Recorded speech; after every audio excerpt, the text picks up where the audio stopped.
Por la señal de Santa Cruz de nuestros enemigos, líbranos, Señor Dios nuestro, en nombre del Padre, del Hijo y del Espíritu Santo. Amén. Señor mío y Dios mío, creo firmemente que estás aquí, que me ves, que me oyes. Te adoro con profunda reverencia. Te pido perdón de mis pecados y gracia para hacer con fruto este rato de oración. Madre mía Inmaculada, San José, mi Padre y Señor, ángel de mi guarda, intercedan por mí. El Señor en el Evangelio del día de hoy nos habla de la persecución que tienen que sufrir los cristianos.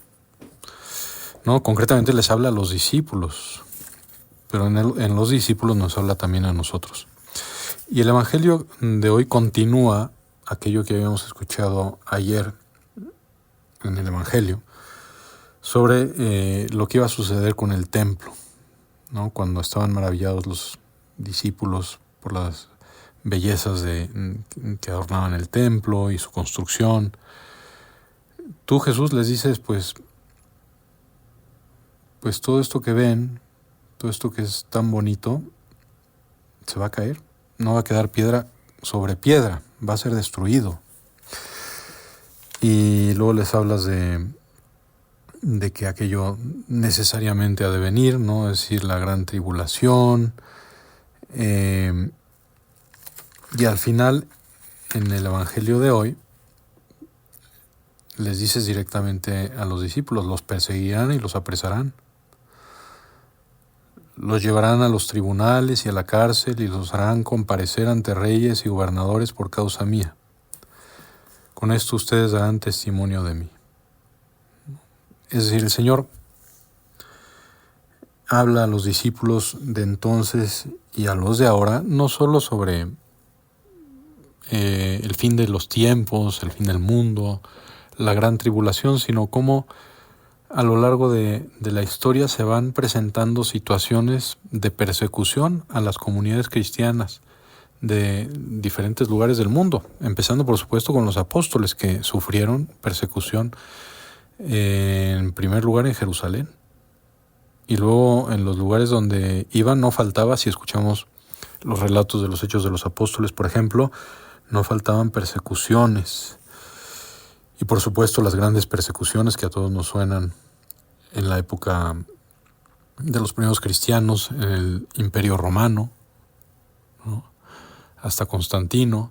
Pero luego en otros países donde se va difundiendo el Evangelio, pues no falta la dosis de persecución, que de hecho es pues uno de los signos que caracterizan a la verdadera iglesia, el ser perseguida. No me acuerdo quién, pero algún santo decía que a la iglesia, además de las notas comunes que le atribuimos, es decir, una, santa, católica, apostólica, y este santo decía y perseguida.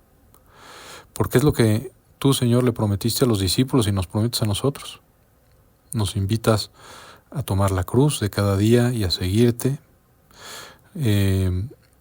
Nos avisas directamente que efectivamente los perseguirán, porque el discípulo no es mayor que el maestro, y así lo haces hoy también, ya que estamos meditando sobre el fin de nuestras vidas terrenas y sobre el fin del mundo. Nos viene bien, Jesús, que meditemos también sobre las persecuciones que hasta el día de hoy se dan, ¿no? En el siglo XX pues nos acordamos muy bien de la persecución en México, de la persecución española, de grandes persecuciones en algunos lugares de África y las que siguen existiendo en algunos lugares de Asia incluso, ¿no?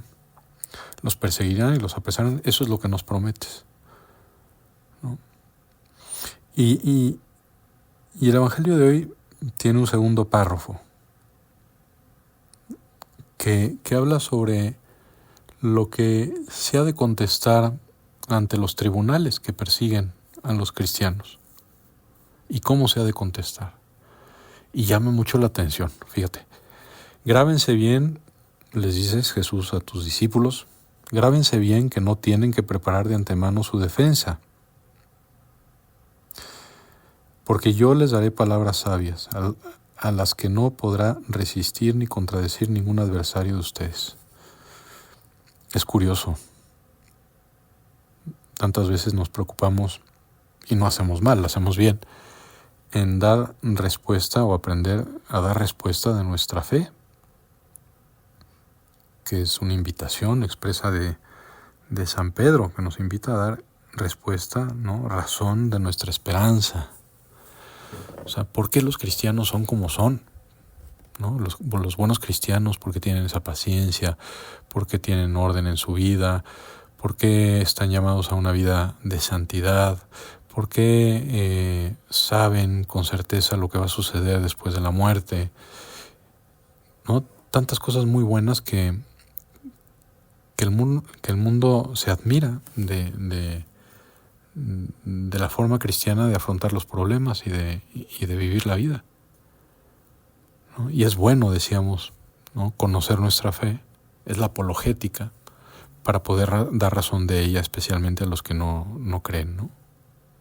Y así, de alguna manera, será apostolado.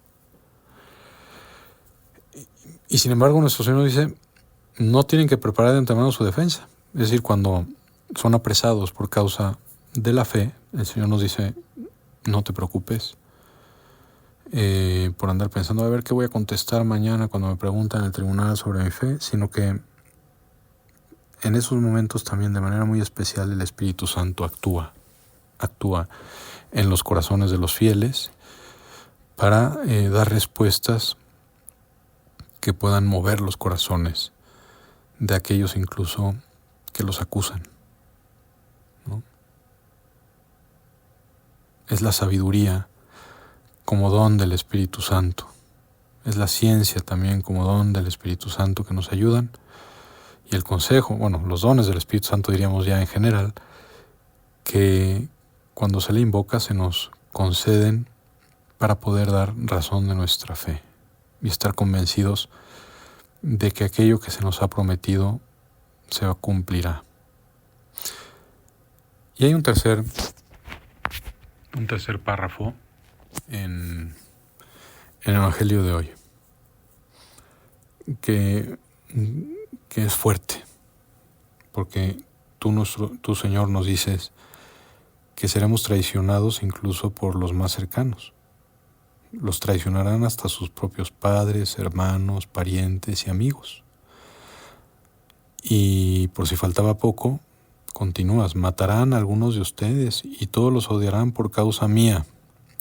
Sin embargo, y aquí viene la última parte que me reservo para decir algo en un momentito, simplemente decir que que la persecución a veces, la incomprensión, ¿no? El cuestionamiento, que te vean mal, aunque no sea una persecución cruenta, no deja por eso de ser una pequeña persecución, puede venir de los más cercanos y eso no nos da de escandalizar ni nos ha de sorprender, ¿no? Nos puede doler desde luego, ¿no? Y nos debe de llevar a orar por aquellas personas, las más cercanas en primer lugar, que también necesitan de la vida divina. En fin, y lo último que nos dices en ese último y tercer párrafo del Evangelio es que ni un cabello de su cabeza perecerá. Es decir, son palabras de aliento y de esperanza. Sin embargo, ni un cabello de su cabeza perecerá. Si se mantienen firmes, conseguirán la vida. Y por supuesto, el Señor nos está hablando no de más años de vida terrena, sino la vida eterna, ¿no? Fieles en la fe, siendo fieles en lo poco, para ser confiados en lo mucho y llegar así a la eternidad, a la vida con mayúsculas, a la perfecta unión con Dios. Entonces la persecución, el dolor, el hambre, la incomprensión, vale la pena si lo vivimos por nuestro Señor, con serenidad, con confianza, pidiendo los dones del Espíritu Santo, y algún día también tú y yo alcanzaremos esa vida eterna. Te doy gracias, Dios mío, por los buenos propósitos, afectos e inspiraciones que me has comunicado en este rato de oración. Te pido ayuda para ponerlos por obra. Madre mía Inmaculada, San José, mi Padre y Señor Ángel de mi guarda, intercedan por mí.